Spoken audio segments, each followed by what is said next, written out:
Olá pessoas, beleza? Meu nome é Júlio César, eu sou Nerd da Química e bem-vindos a mais um vídeo deste canal, que agora é o maior canal de Química de todo o estado do Espírito Santo. E hoje eu vou falar para vocês de uma coisa que com certeza já deve ser uma coisa que é uma curiosidade de muitas pessoas, desde bem pequenas, que é: por que os excrementos humanos têm as respectivas cores que eles possuem? Ou seja, por que o xixi é amarelo e por que o cocô é marrom? Então, neste vídeo, nós vamos dar explicação sobre isso e alguns fatos curiosos sobre essa característica que tanto é comum em nossas vidas, porém nós nunca nos damos muita conta sobre isso, e nós vamos aprender aqui à luz da química. Então, basicamente, todos os alimentos que nós ingerimos, ao passar pelo nosso trato digestivo, eles são degradados por enzimas, pelo ácido do estômago e por várias outras substâncias, formando uma pasta chamada quimo, que essa pasta ela é basicamente o alimento que contém suas proteínas quebradas em seus aminoácidos, os seus carboidratos quebrados em suas pequenas unidades de monossacarídeos e as gorduras quebradas em seus ácidos graxos e glicerina, que são os componentes que a formam.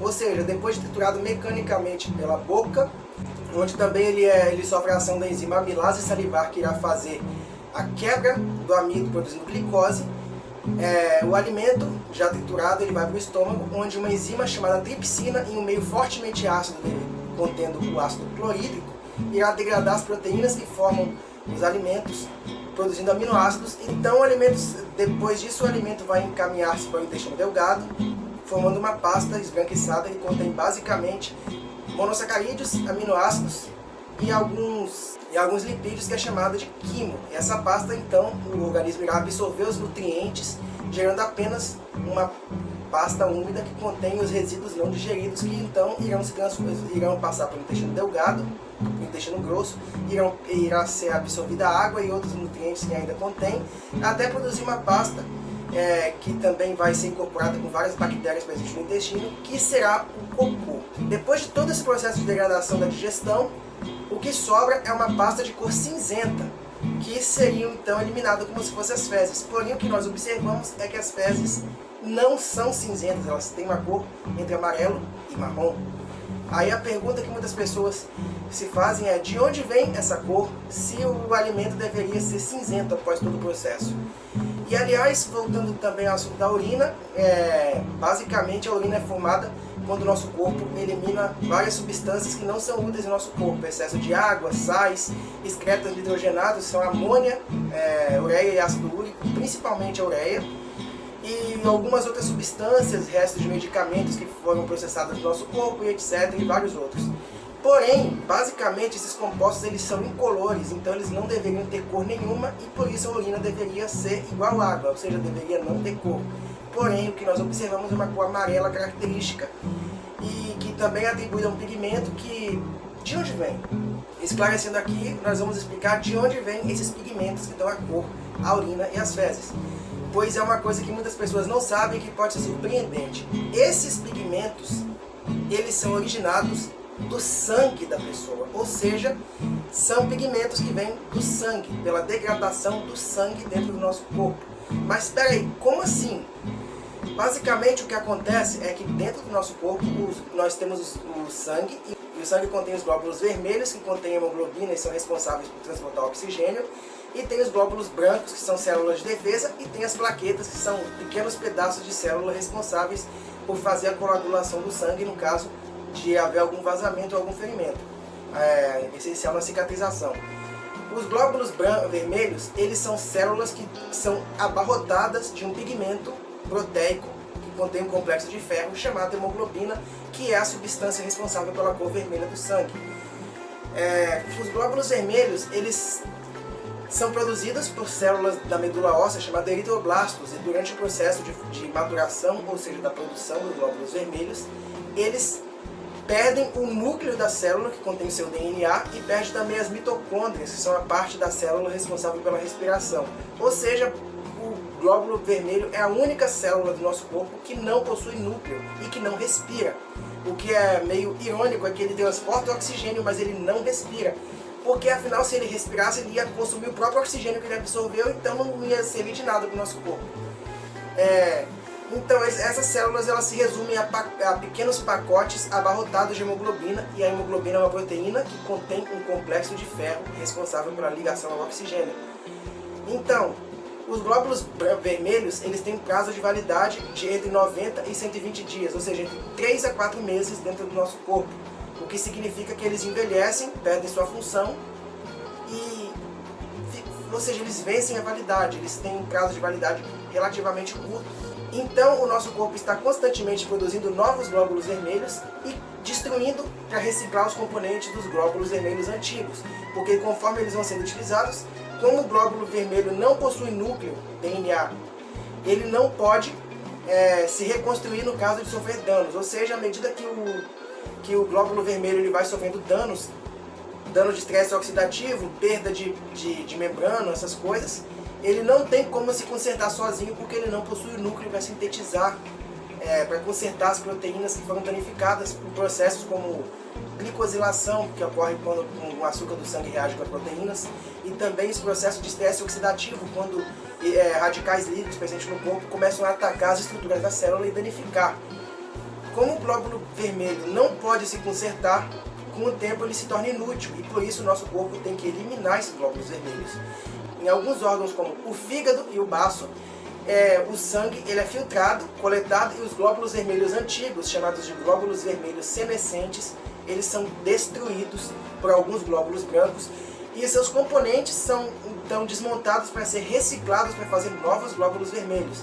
Então, por exemplo, quando o glóbulo vermelho antigo, de cerca de 4 meses, já todo danificado, chega ao baço, os glóbulos brancos presentes naquela região, eles vão comer os glóbulos vermelhos, eles vão fagocitar a célula, ou seja, ela vai englobar o glóbulo vermelho, vai digerir, de modo que vai reaproveitar os componentes que formam os lipídios da membrana, os aminoácidos que compõem as proteínas. Então a hemoglobina vai ser desmontada em seus componentes, os aminoácidos que formam a cadeia da proteína, e o grupo M, que é o complexo de ferro responsável por transportar oxigênio.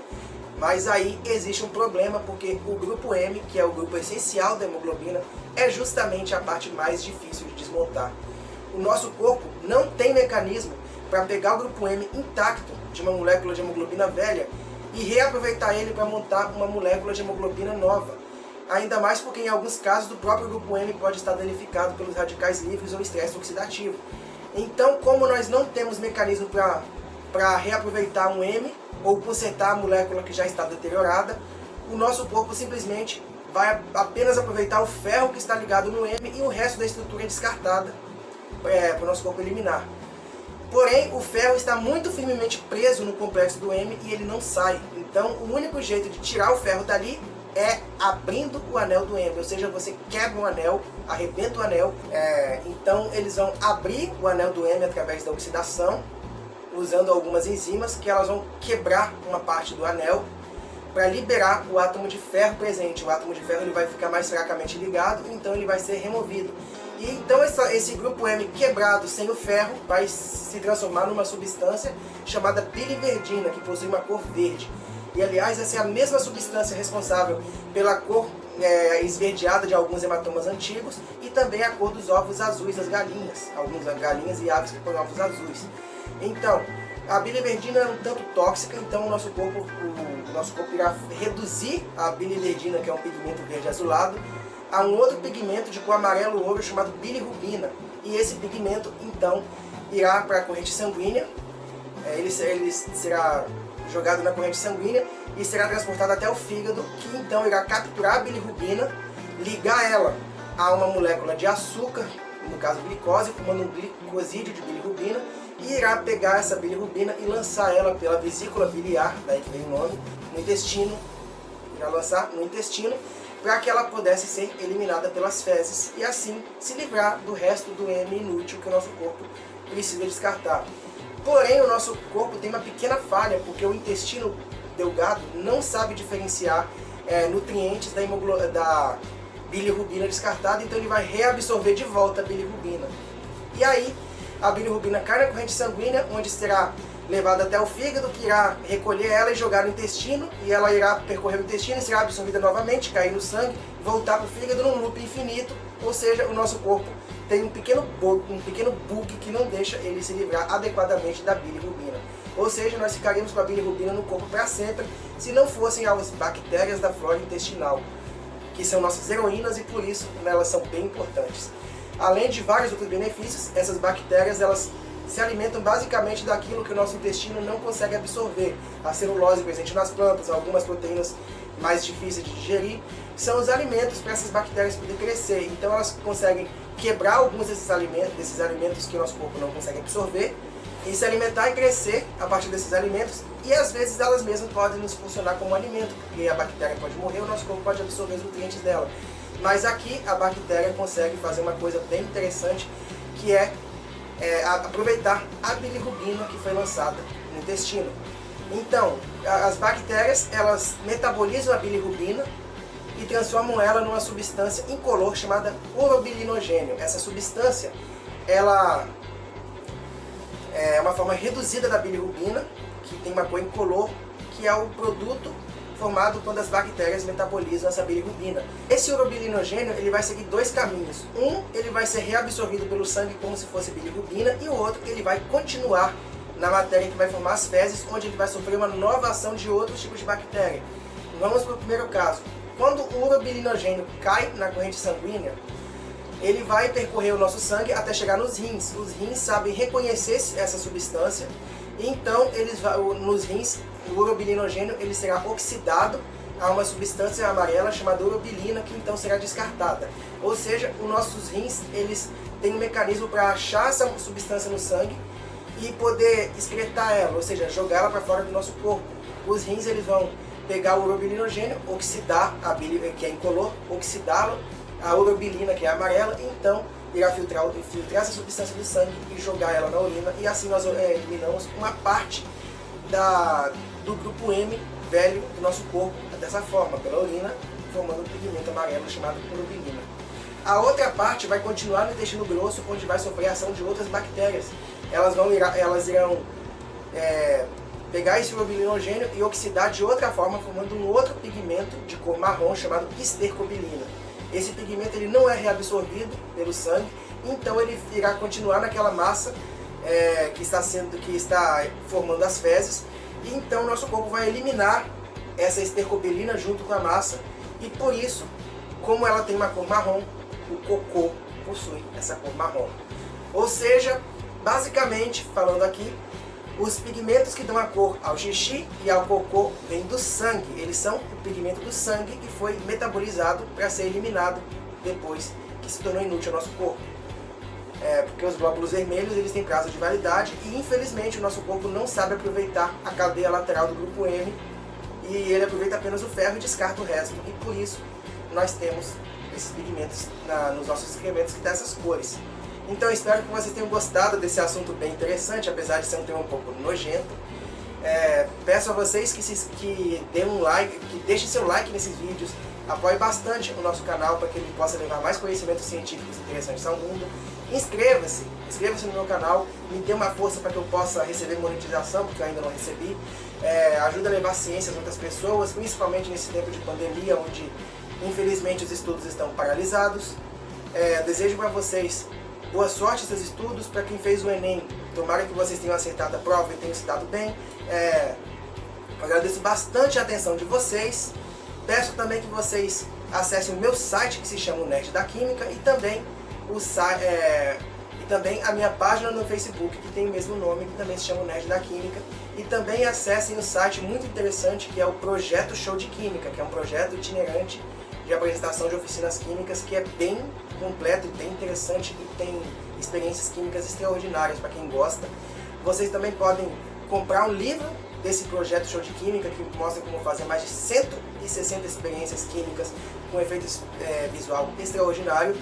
Você pode comprar esse livro, e também, se vocês quiserem comprar reagentes para fazer essas experiências, vocês podem comprar tudo neste endereço que eu estou deixando aqui na legenda do vídeo. Muito obrigado pela atenção de vocês e por tudo mais, e valeu!